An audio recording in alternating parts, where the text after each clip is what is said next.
Welcome to Mainland, your local regional television station. I'm Graham O'Brien, and some of the stories coming up in today's news. Poison drop causes concerns, new agency a step closer, Motueka to gain cheaper fuel, and more. Summertime brings its own challenges to small towns, with the impact of holiday makers stretching local resources. In Tasman, our town Motueka especially strains with increased traffic flow moving down its main street, which also serves as State Highway 6 to tourist spots like Kaiteritiri and Golden Bay. Motueka's High Street becomes almost as bad as peak traffic Auckland motorway consistently in December and January. Currently, northbound vehicles wanting to turn across traffic have to wait for driver courtesy to cut through to get fuel from the two petrol stations on the south side of the main road heading north. However, that's all about to change. Chrissy Spall spoke to Nelson-based business, which will help ease many drivers' frustrations. I have General Manager Barry Sheridan here from NPD. Barry, we're seeing NPD spring up around the area. Tell us, what is NPD? NPD is a local family business. It was initiated, born by the Milne family about approximately 44 years ago. We're a mobile distributor based in Nelson and spreading our feet throughout the South Island. Right, so yes, well, I've just noticed down in Richmond, the old mobile station has now got the NPD colours on it. It looks very bright and fresh. But we've got a new one opening in a small rural town, Motueka. Tell us a bit about what's going on there. Yeah, Motueka is an exciting one for us. We received a lot of demands from our local NPD card holders wanting to access fuel, retail in Motueka. So we went out and looked at a few sites and scoped one on the parameters of the CBD, and yeah, it was a good potential site. It's the only site on the left side heading south through the Motueka township. It avoids the traffic congestions in the peak of the season, the summer, that the others tend to experience. So yeah, we're pretty happy with it. We believe it'll be a very user-friendly site. We've put a lot of focus around the whole traffic flow and merging all market segments with it.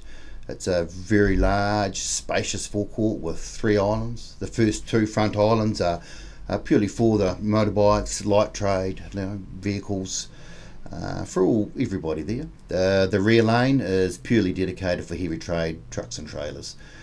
There's a very clear delineation between these areas on the forecourt, so they should be very free and safe flowing traffic. Great, yes, because at the moment, I mean, anyone going through Motueka knows it's very difficult down there. The traffic flow is almost, nose to tail all the way through there, and having traffic trying to turn across the flow to get into these service stations has been a real problem for the community.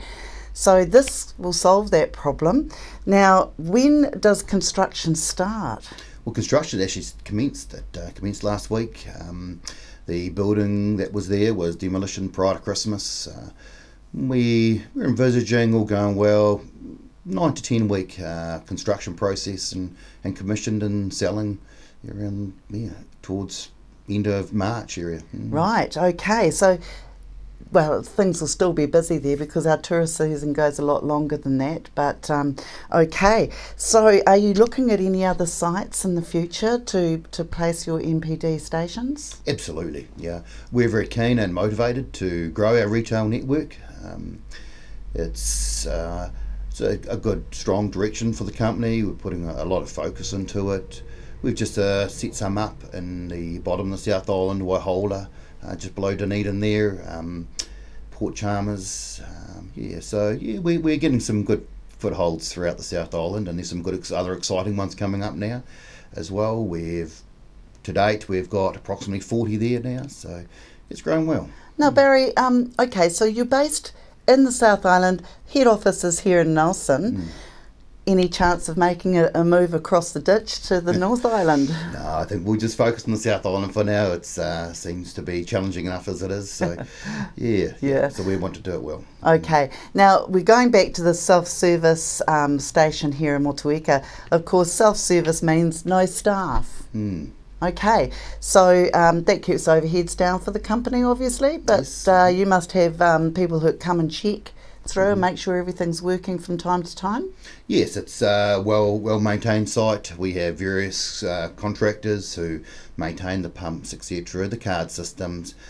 We have staff personnel that go around and help clean, keep the pumps, presentable. No rubbish around, and garden areas clean and tidy all the time. It's very important for us.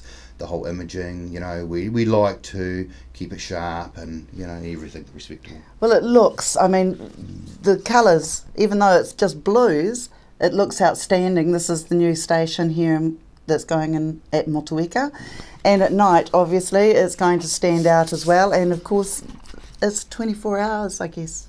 24/7, yes, yeah. There you go. All right, now, you're talking about the NPD card holders. What is an NPD card holder? How do you become one? Oh, quite simply, we have 7 sales managers in our team. You can contact our 0800 number, 544 6162, and they'll put you, the office administration team will put you through to your area manager, and they'll go through the process with you. It's not onerous by any means. The cards are very price competitive, very convenient with our retail network expanding, and proven to be very favourable. So is it a savings card? So it's a card, if I had one, it would be a card that I'd put money on and then use that at the pump? It's just a charge card and an account card. Okay. You depending on your volume, of course, to your degree of level of discount. So it's geared towards businesses? Businesses, private people as well, Okay. Depending on their application. If you hold an NPD card, you can use it at our marine sites, our truck stop facilities, etc., right throughout. Okay. So, our marine network, which is quite extensive in the top of the South Island, is very popular at the moment with boaties, and a lot of those boaties are enjoying some favourable prices for their fuels. That's great. Now, tell me, Barry, with the card, it obviously offers a discount. So the normal person using the pump here, using just the FPOS card, won't get the same discount as an NPD card holder? Typically not, no. Right. However, we are bringing a value on our product purchases throughout our self-serve sites. There are reduced overheads, as you indicated. So, they're being received quite favourably by the local users where we've installed them elsewhere. Right, okay. So the cost of your fuel will be a bit less than the ones across the road down there in Motueka, do you think? Yeah, we wouldn't like to comment too much on that at this stage, but yes, we're envisaging it will be slightly less than the pump prices. We're here to bring better value for the customers and in these areas. Right. This is an ideal one for the traveller who just wants to go from A to B. And as you say, trucks, travellers, it's perfect, isn't it? It is. It's a very fast and efficient means of purchasing your fuel. It's stopping to get fuel is never a favourable thing by most people. We don't enjoy it too much, but it's a need we all need, and being convenient as it is and fast, on and off the forecourt, easy access, easy exiting. It's proven to be very favourable. Right. The Brook Sanctuary has been no stranger to controversy around building the pest-proof fence, and it seems that this is set to continue with the proposed pest poison drop.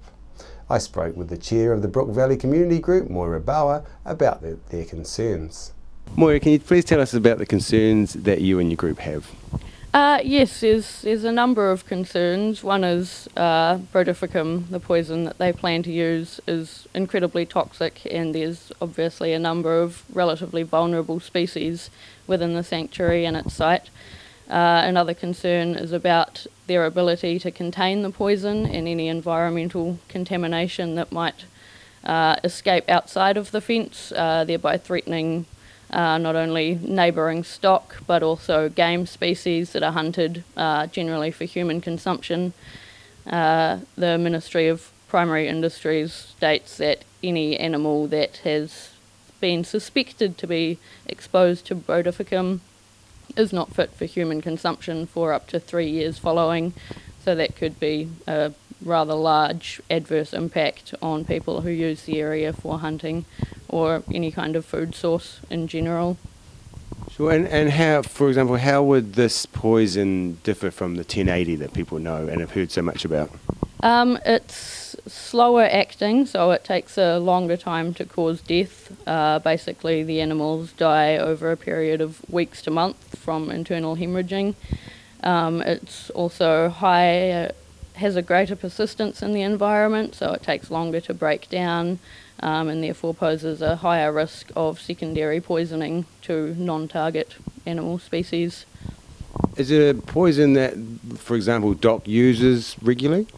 It has been used in New Zealand quite a number of times. They claim it's the most effective poison for rodent control. It's basically the rat poison that you'd buy in any hardware store. But due to its high level of environmental persistence, even DOC usually won't touch it on the mainland. Moira, obviously there's been some processes and consultation around this job.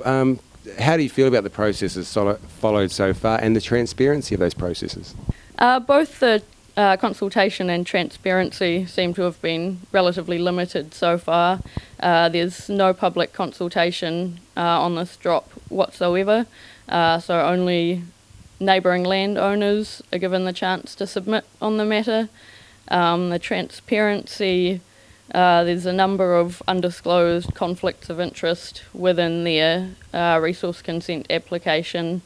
One of them being that the environmental consultants who prepared the report share a head office with Excluder Fencing, who are building the pest-proof fence around the site. That conflict of interest was not disclosed in any way in the application.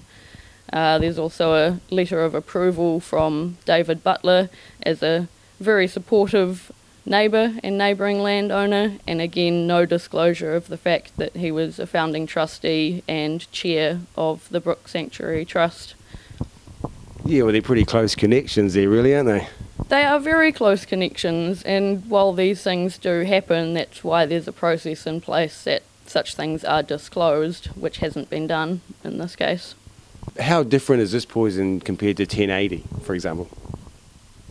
Well, it's a different poison. It acts differently in terms of its toxicity, but generally 1080 breaks down faster. It's less persistent in the environment. It's even 1080 is more humane than this poison that they're using, and it's still not a particularly humane poison. So in most cases it's worse. I'd say the only benefits to Brodifacoum over 1080 is that it's far less water soluble and there is an antidote available. Brook Sanctuary Manager Hudson Dodd spoke to us about the Trust's view of the processes and the reasons why they consider the poison drop necessary. Hudson, there's been a little bit of debate about the public consultation process and the poison drop in the Brook Sanctuary. Would you be able to give us a bit of comment on that, please? Yeah, sure, Graham. So the Brook Waimarama Sanctuary is planning a pest removal operation to remove all of the introduced pest mammal species in the Brook Sanctuary site to enable us to go through the vision of the sanctuary project, which is to fully restore the ecosystem to include all the indigenous species that used to be here, used to call the hills of Nelson home. And to do that, you need to get rid of all of the native mammal, or the introduced mammal pests, to allow the native species to recover. And the reason you need to get rid of all of the mammals is because some of the native species are so sensitive to predation by the introduced pests that even a handful of rats or stoats or possums will decimate a local population of some of these native birds, some of the most sensitive species. So for that we need a resource consent from Nelson City Council for an aerial application of the toxin brodifacoum, which is standard issue rat poison. If you go into a shop in New Zealand and buy rodent poison for your home or your residential property, you're buying brodifacoum. What we need a resource consent for is the aerial application. And that's needed because it's a rugged forested ecosystem, and you need to get every last pest.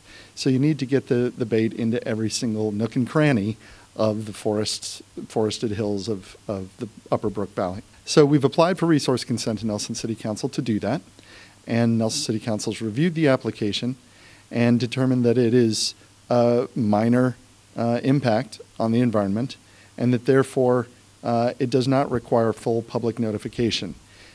It requires notification to limited parties who could potentially be affected by it. I understand people's concerns and urge them to look at the information that we've made freely available on our website, brooksanctuary.org, to educate themselves on the fact that brodifacoum is actually the right substance to be using for this specific purpose, and that we think it's reasonable to be able to apply it to a site that will be completely secured by the pest-proof fence, which will be completed in May of this year. The fence will then preclude any accidental poisoning by people coming onto the site with their kids or their pets or anything. It's a secure site. The only way in is through the fence, and that'll be closed for the operation. And the only water coming out is the brook stream.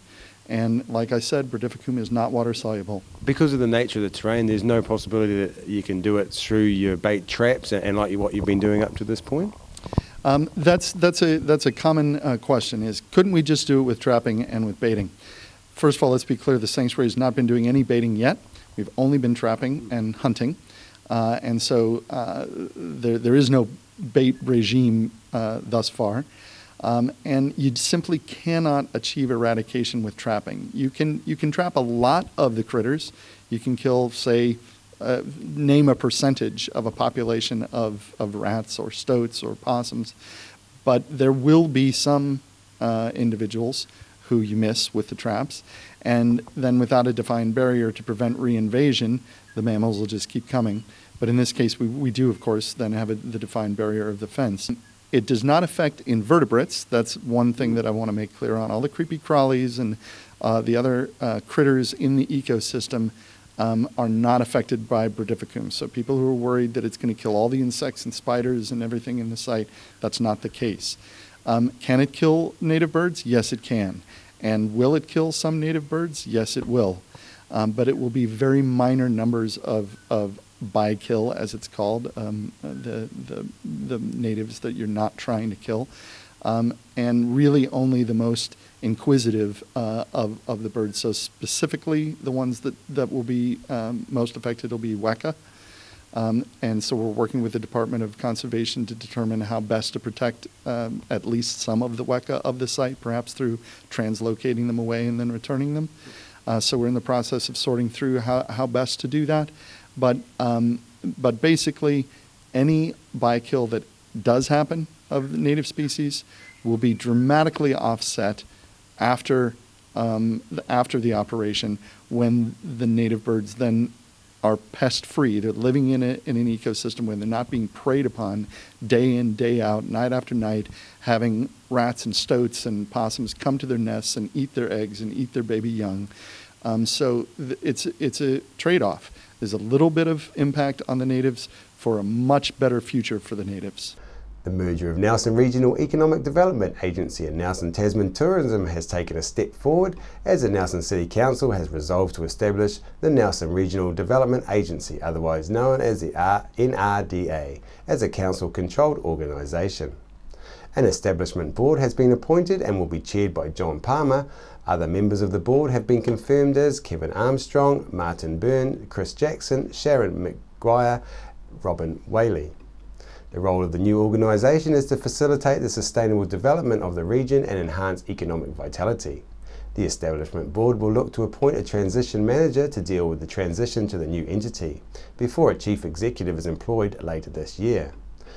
Once the NRDA is fully established, governance of the agency will be handed over to a new board, which will be appointed by Council following a recruitment process.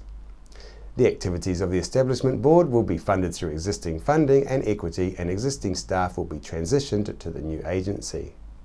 The new agency is scheduled to commence operations on 1st of July 2016. It's little change for Nelson and Tasman job seekers, as figures from TradeMe show that it's an employer's market out there when looking to fill positions. While the number of jobs advertised grew in the final quarter of 2015, there was also an explosion in the number of job applications, according to the latest data from TradeMe Jobs.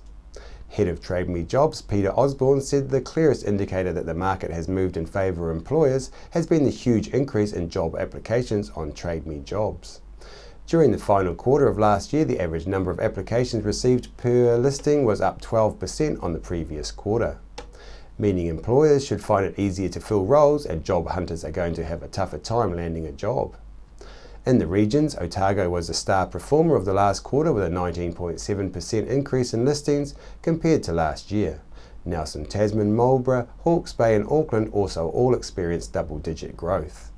Canterbury and the West Coast saw the biggest reduction in listings compared to 2014, with 11.5% and 19.9% drops respectively.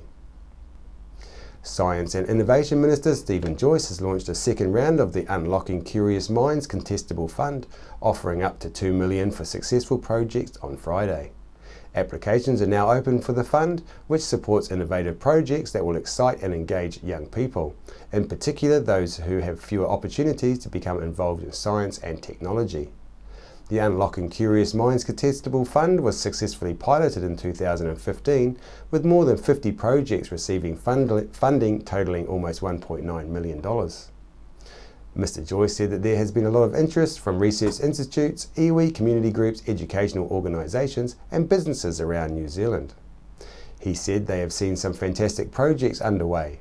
In Otago and Southland, a shipping container has been converted into a mobile science lab, and it's touring rural schools where scientists are helping kids learn about the effects of artificial light on moths to expand their understanding of nocturnal biodiversity in the region. In Nelson and Tasman, Māori teenagers have visited local science organisations, orchards and vineyards to see what careers in science are really like and how horticultural research can be applied. The fund offers two levels of grants, up to $30,000 for local projects and up to $150,000 for regional or national projects. Applications are sought from individuals and organisations. After the break, we'll bring you the latest weather update and some events and happenings coming up from around the region.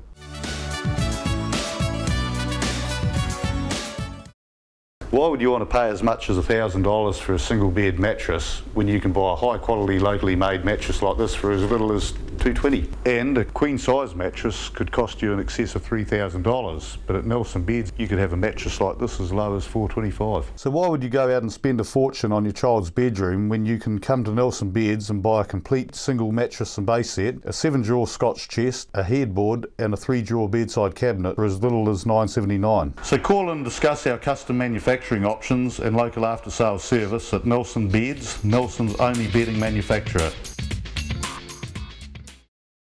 Welcome to Smugglers Pub and Cafe, open 7 days a week with free parking all day. Our lunch menus have that fat old-fashioned flavour where we treat you like treasure with the food you'll savour. We cater for children, grannies and granddads too, with special rates and privileges given to the elderly lunchtime crew. Our staff are friendly and kind and want to see you all come back time after time. Daytime or evening, it doesn't matter. Give us a call on 546 4084 and we'll be happy to spoil ya.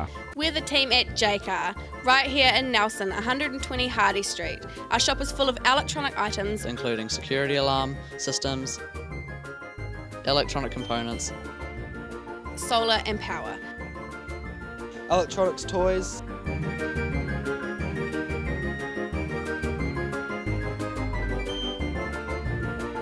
sound systems, cables and much, much more. J-Car. 120 Hardy Street, Nelson. World War I was a defining period in our history, impacting greatly on the lives of people from the Nelson province. Memories of the First World War is an exhibition which will be displayed in a number of regional venues and is currently on at the Nelson Provincial Museum.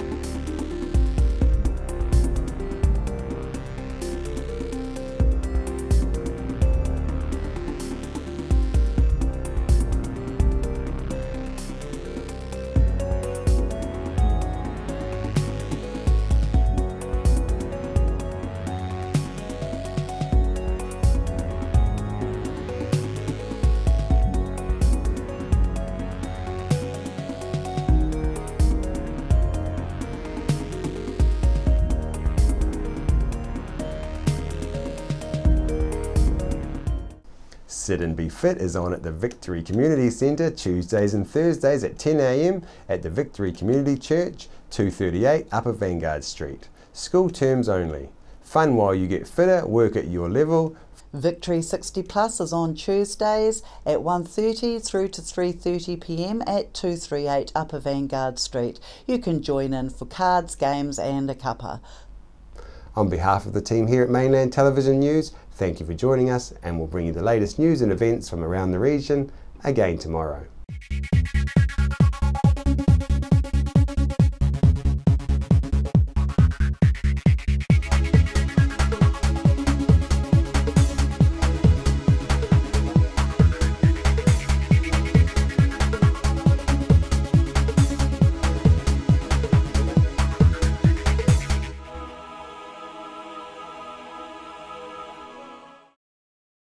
Supporting local content so you can see more of New Zealand on air. Are you looking for a scooter, walker, wheelchair, baby seats or pushchairs? Then come in and see the Nelson Region Specialist at Mobility for You, 269 Queen Street, Richmond, opposite the library. We have a huge selection of scooters, walkers, wheelchairs and accessories, along with a free booklet guide. We also provide a breakdown service if you ever get a puncture or a flat battery. We have fully equipped service vans to rescue you. Hi, I'm Robin Jordan and I invite you to call in and see the friendly team at Mobility for You, 269 Queen Street, Richmond, opposite the library.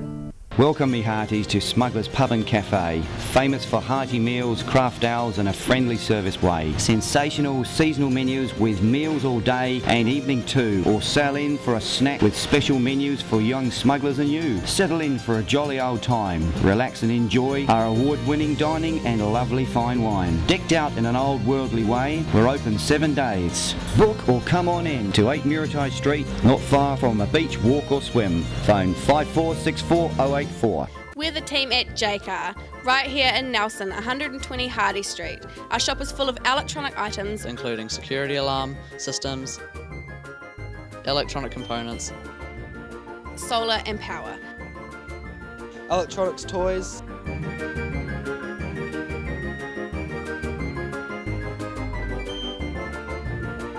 sound systems, cables and much, much more. JCar. 120 Hardy Street, Nelson. Why would you want to pay as much as $1,000 for a single bed mattress when you can buy a high quality locally made mattress like this for as little as $220? And a queen size mattress could cost you in excess of $3,000, but at Nelson Beds you could have a mattress like this as low as $425. So why would you go out and spend a fortune on your child's bedroom when you can come to Nelson Beds and buy a complete single mattress and base set, a 7-drawer Scotch chest, a headboard and a 3-drawer bedside cabinet for as little as $979? So call and discuss our custom manufacturing options and local after sales service at Nelson Beds, Nelson's only bedding manufacturer. Nelson Tire Center, great prices, great service. Buy your own Bryford trailer, all types, all sizes. See Colin Douglas for your tires and batteries.